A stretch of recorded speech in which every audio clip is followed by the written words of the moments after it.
7 മണിക്കൂർ നീണ്ട രക്ഷാപ്രവർത്തനമായിരുന്നു നടത്തിയത്. ബിജുവിനെ ജീവനോടെ നമുക്ക് രക്ഷിക്കാൻ സാധിച്ചില്ല എന്ന് പറയുമ്പോഴും ഇപ്പോൾ ബിനിൽ സൂചിപ്പിച്ചതുപോലെ ഈ ദൃശ്യങ്ങളിൽ നിന്ന് വ്യക്തമാണ് എത്രമാത്രം ദുഷ്കരമായിരുന്നു ആ ദൗത്യം എന്നുള്ളത്. ഇതിനിടയിൽ പെട്ടുപോയൊരു മനുഷ്യനെ, ചതഞ്ഞരഞ്ഞു പോയൊരു മനുഷ്യനെ പുറത്തെത്തിക്കാൻ വേണ്ടി അവർ കഷ്ടപ്പെട്ടത് നമ്മൾ കണ്ടതാണ്. ഈ പറയുന്നതിലൊക്കെ നമ്മൾ രണ്ടുപേരുടെ ജീവനെ പറ്റി ഇവിടെ സംസാരിച്ചു. സന്ധ്യയെ പുറത്തെത്തിച്ചു, നമ്മൾ ജീവനോടെ പുറത്തെത്തിച്ചു. ആലുവ രാജഗിരിയിലെ ആശുപത്രിയിലേക്ക് അവരെ മാറ്റി. അരയ്ക്ക് കീഴ്പോട്ട്, അവരുടെ കാലുകൾക്ക് ഗുരുതര പരിക്കുണ്ട്. പക്ഷേ ബിജുവിനെ സംബന്ധിച്ച് ബിജുവിൻ്റെ തലയ്ക്ക് മുകളിലടക്കം ചതഞ്ഞു പോയ പോലെയാണെന്നാണ് കണ്ടുനിന്ന് ജെയിൻ പറഞ്ഞതിൽ നിന്ന് മനസ്സിലായത്. അത്രയും അധികം ഭീകരമായൊരു കാഴ്ച. ഇനിയും ഇത് തുടർന്നാൽ ഇപ്പോൾ നമ്മൾക്ക് പാഠമാകേണ്ട, അല്ലേ ബിനിൽ, പാഠമാകേണ്ട ഒരു അപകടം എന്നല്ലേ ഇതിൽ ഇനി എന്ത് ചെയ്യാൻ കഴിയുമെന്നുള്ളതല്ലേ? ഇനി ഈ സ്ഥലത്ത് വന്ന ആളുകൾക്ക് താമസിക്കാൻ കഴിയുമോ? അവിടെ ദേശീയപാത നിർമ്മാണം വീണ്ടും തുടർന്നാൽ ഇവിടെയുള്ള ആളുകൾ എങ്ങനെയാണ് അവിടെ താമസിക്കുക? ഇത്രയും ഭീതി ഉളവാക്കുന്ന തരത്തിലുള്ള ദൃശ്യങ്ങൾ ഇനി നേരം പുലരുന്നതിനനുസരിച്ച് ആ അപകടത്തിൻ്റെ വ്യാപ്തി നമുക്ക് മനസ്സിലാകും, ആ ദുരന്തത്തിൻ്റെ വ്യാപ്തി മനസ്സിലാകും എന്നുള്ളതാണ്. ബിനിൽ, ഇനി എങ്ങനെയാണ് ഈ ആളുകൾ ഇങ്ങോട്ട് തിരിച്ചു വരിക? അപകടത്തിൽപ്പെട്ട സന്ധ്യയുടെ അച്ഛൻ നമുക്കൊപ്പം ചേരുന്നുണ്ട്. ഈ വീട്ടിൻ്റെ അവസ്ഥ എന്തായിരുന്നു നേരത്തെ? വീട്ടിൽ ദയനീയാവസ്ഥയാണ്. വലിയ കാര്യമായിട്ടൊരു ചെറിയ വീട് ബുദ്ധിമുട്ടി ഉണ്ടാക്കി എന്നുള്ളത് മാത്രമേ ഉള്ളൂ. ഈ 50 സെൻറ്റ് സ്ഥലമേ ഉള്ളൂ ഇവിടെ മൊത്തം. 2 വീട്ടുകാർ കൂടി, അനിയനും ചേട്ടനും പെങ്ങൾക്കും കൂടി ഉള്ളതാണ്. വീട്ടിലായിരുന്നോ ഇവര്?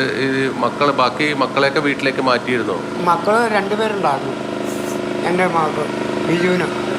അതിൽ മൂത്ത മകൻ, മൂത്തല്ല, രണ്ടാമത്തെ മകൻ. വീട്ടിൽ ഇന്ന് ഇവരെ ഇവിടെ നിന്ന് മാറി താമസിക്കണമെന്ന് പറഞ്ഞിരുന്നല്ലോ.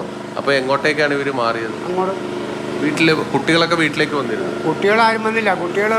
ഒരു കുട്ടി തിരുവനന്തപുരത്ത് ക്യാൻസറായിട്ട് RCCയിൽ കഴിഞ്ഞ വർഷം മരിച്ചു.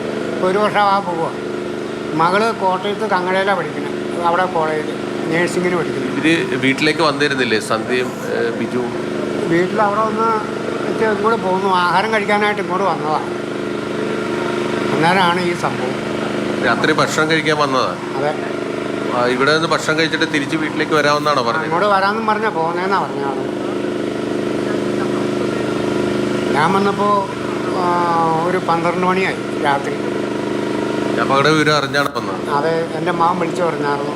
മകൻ അടിമാലിയിൽ നിന്ന് വിളിച്ചു വീട്ടിലേക്ക് പറഞ്ഞു. ഞാനും ഭാര്യയും മാത്രമേ ഉള്ളൂ വീട്ടിലവിടെ. അപ്പം ഞങ്ങൾ 2 പേരും കൂടെ കൂടുതൽ വണ്ടിയും വിളിച്ച് ഇങ്ങോട്ട് പോകും. ഈ ഭാഗത്ത് മണ്ണിടിച്ചിലൊക്കെ നേരത്തെ ഉണ്ടായിരുന്നു അവിടെ? ഈ ഭാഗത്ത് മണ്ണിടിച്ചിൽ ഇവിടെ താഴെ കുറേ ഉണ്ടായി. പിന്നെ ആനവരത്തി ഭാഗത്തൊക്കെ മണ്ണിടിഞ്ഞായിരുന്നു. സന്ധ്യയുടെ അച്ഛൻ പത്മനാഭൻ്റെ പ്രതികരണമാണ് നമ്മൾ കേട്ടത്. അതായത് രാത്രിയിൽ വീട്ടിൽ നിന്ന് ഭക്ഷണം കഴിച്ചിട്ട് വരാം, തറവാട്ടിലേക്ക് മടങ്ങി വരാമെന്ന് പറഞ്ഞാണ് അവർ രാത്രിയിൽ പോയത് എന്നാണ് അവിടെ നിന്ന് കുടുംബ വീട്ടിൽ നിന്ന് അറിയാൻ കഴിഞ്ഞതെന്നാണ് സന്ധ്യയുടെ അച്ഛൻ പറയുന്നത്. പക്ഷേ ഭക്ഷണം കഴിക്കാൻ വന്ന ബിജുവും സന്ധ്യയുമാണ് ഈ അപകടത്തിൽപ്പെട്ടത്.